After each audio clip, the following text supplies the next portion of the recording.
ಅಸ್ಸಲಾಮುಅಲೈಕುಮ್. ನಮಸ್ಕಾರ ಕರ್ನಾಟಕ. ಬೆಳಿಗ್ಗೆ ಎದ್ದು ನಮಸ್ತೆ.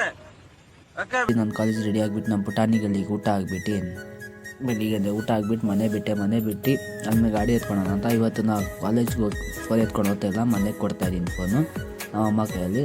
ಆಮೇಲೆ ಗಾಡಿ ಎತ್ಕೊಂಡು ಸೀದಾ ಕಾಲೇಜ್ ಕಡೆ ಹೋದೆ. ಕಾಲೇಜ್ ಕಡೆ ನಾವು ಹೋಗ್ಬಿಟ್ಟು ಅಲ್ಲಿಂದ ನಾನು ಸೀದಾ ಬಂದೆ ಮನೆಗೆ ಬಂದು ನೋಡಿದ್ರೆ ಮುಸು ಹತ್ರ ಹೋಗ್ಬಿಟ್ಟು ಸ್ವಲ್ಪ ರೋಡ್ ನೋಡ್ಕೊಂಡು ಬಂದರೆ ರೈಲ್ವೆ ಗೇಟ್ ಬಿದ್ದಿತ್ತು. ರೈಲ್ವೆ ಗೇಟ್ ಅದೇ ನೋಡಿ ಫುಲ್ ಹೆವಿ ಜಾಮ್ ಆಗಿಬಿಡುತ್ತೆ ಇಲ್ಲಿ ಯಾವಾಗೂ. ಆಮೇಲೆ ಅಲ್ಲಿಂದ ಒಂದು ವೀಡಿಯೋ ತೊಗೊಂಡು ಸಂದು ಒಂದು ವೀಡಿಯೋ ಇತ್ತು. ಆಮೇಲೆ ಅದಕ್ಕೆ ನೀರು ತೊಗೊಂಡು ಬರೋಣ ಅಂತ ಹೋಗಿದ್ವಿ ನಾವು. ಅದು ತೊಗೊಂಡ್ಬಂದು ಇನ್ನೂ ಸರಿ ಬಾಯ್ ಅಂತ ಹೇಳ್ದ. ಸರಿ ಹೋಗೋ ಅಂದ್ಬಿಟ್ಟು ಇನ್ನು ಸೀದಾ ಮನೆಗೆ ಬಂದು ನಮ್ಮ ಪುಟಾಣಿ ಇಲ್ಲಿ ಮಧ್ಯಾಹ್ನ ಊಟ ಆಗಿತ್ತು. ಮಧ್ಯಾಹ್ನ ಊಟ ಆಗಷ್ಟೇ ಇವತ್ತು ನಾನು ಫೋನ್ ಎತ್ಕೊಂಡು ಹೋಗಿಲ್ಲ, ಅದಕ್ಕೋಸ್ಕರ ಕಾಲೇಜಲ್ಲಿ ವೀಡಿಯೋ ಮಾಡೋಕ್ಕಾಗಿಲ್ಲ. ಆಮೇಲೆ ಡ್ಯೂಟಿ ಹೋಗೋಣ ಅಂತ ಗ್ಲಾಸ್ ಗಲೀಜಿತ್ತು, ಗ್ಲಾಸ್ ಒರೆಸ್ಬಿಡೋಣ ಅಂತ ಒರೆಸ್ಬಿಟ್ಟು ಸೀದಾ ಡ್ಯೂಟಿ ಹೋಗ್ಬಿಟ್ಟು ರಾತ್ರಿ ಆಗಿತ್ತು. ಮಾಡ್ತಾಯಿದ್ದೆ.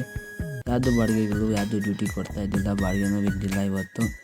ಅದಕ್ಕೇನೋ ಚಿಪ್ಸ್ ಏನೋ ತಿನ್ನೋಣ ಅಂದ್ಬಿಟ್ಟು ಬಿಸ್ಕೆಟ್ ಚಿಪ್ಸ್ ತಿನ್ನೋಣ ಅಂದ್ಬಿಟ್ಟು ಹೋಗ್ಬಿಟ್ಟು ಚಿಪ್ಸ್ ತೊಗೊಂಡು ಬಂದು ಸೀದಾ ಗಾಡಿ ನಿಲ್ಲಿಸ್ಬಿಟ್ಟು ಡ್ಯೂಟಿ ಮಾಡಿಬಿಟ್ಟು ಗಾಡಿ ನಿಲ್ಲಿಸಿದೆ.